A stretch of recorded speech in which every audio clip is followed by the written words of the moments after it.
Samuel decidiu ser vereador, mas no começo ele tinha tantas ideias, queria mudar a cidade, o Brasil, até o mundo.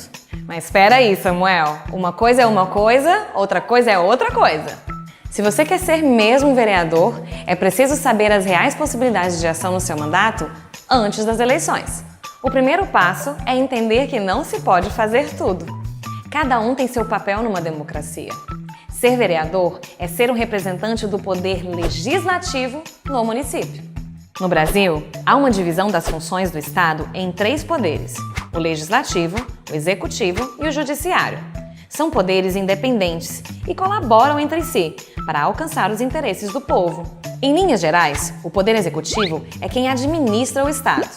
Ele desenvolve e coordena as políticas públicas das diversas áreas, como saúde, segurança, educação, executa o orçamento e aplica as leis em vigor.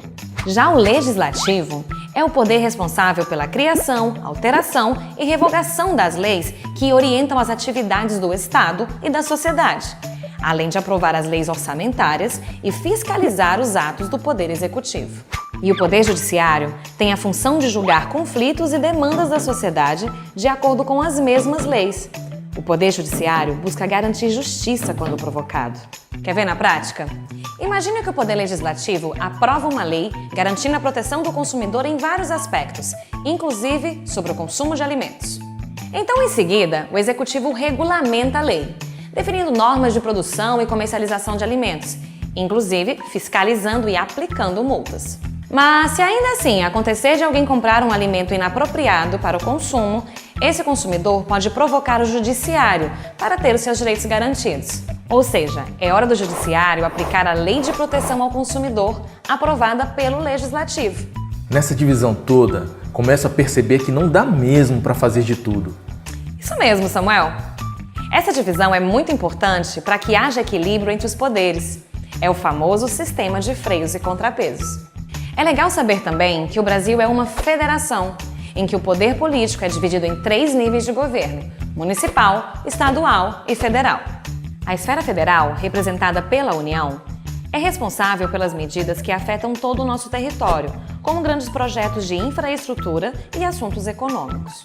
A esfera estadual trata dos assuntos de interesse de cada estado, mas sempre respeitando a Constituição, porque existem assuntos que os estados vão poder legislar livremente, mas tem outros que só vão poder complementar. E a esfera municipal administra as políticas de interesse local, ou seja, aquelas que precisam ser adaptadas à realidade específica de cada lugar, como atendimento básico de saúde. Também cuida da organização da cidade, definindo questões como transporte público, mobilidade, recolhimento de lixo, iluminação pública, saneamento, creches, construções urbanas, rurais e por aí vai. Quanta coisa, né? E quantas interrogações! Talvez você também esteja pensando que deve haver uma hierarquia entre esses níveis. Só que não. Por exemplo, os vereadores não se subordinam aos deputados estaduais, nem estes aos deputados federais. Assim, os 3 poderes e os níveis de governo se combinam na federação. Dessa forma, a União conta com os poderes legislativo, executivo e judiciário federais. Os estados contam com os mesmos poderes, legislativo, executivo e judiciário estaduais. E os municípios não têm judiciário, mas têm os poderes legislativo e executivo municipais. Entendeu, Samuel? É cada um no seu quadrado. Sim, mas como saber exatamente qual é o meu quadrado? Fácil, seguindo a lei maior. A Constituição fala que os municípios podem legislar sobre os assuntos de interesse local. Por exemplo, manter programas de educação infantil e ensino fundamental, mas sempre obedecendo à Lei de Diretrizes e Bases da Educação. Viu que nada é tão simples quanto parece? Então, que tal estudar todas as suas atribuições e possibilidades para poder exercer da melhor forma o seu papel de vereador, mas sem mexer no espaço dos outros? Afinal de contas, para funcionar bem, é cada um no seu quadrado.